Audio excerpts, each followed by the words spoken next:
Welcome to the second week of Christ in Me. I'm George Strunk. Hope you're with us in week one.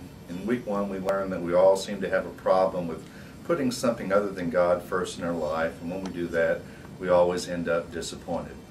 When we learn to place our sense of identity firmly in God, then we find freedom and we find wholeness, and we're on the way to discovering the life that we've always wanted.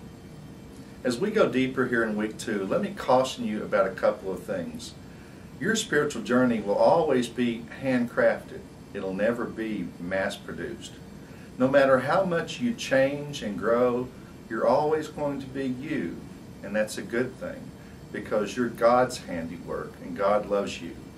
God forbid that you think you're supposed to be like the person next to you, and God forbid you think you're supposed to be like me to go further in your own spiritual journey.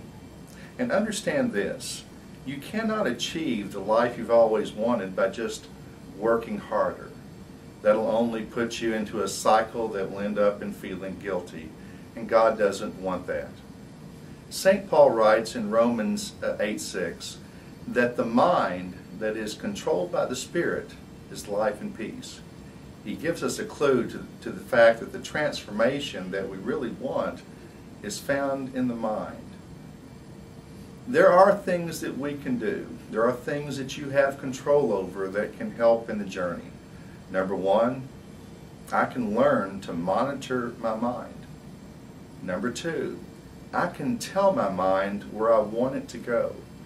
And number three, I can learn to feed my mind with good and pure thoughts. I invite you to think this week about these spiritual practices that can take you deeper on your own unique journey. And remember this, life change happens best when you're in a small group. If you need help in finding a small group like that, contact the church and we'll help you find a discussion group that can take you deeper.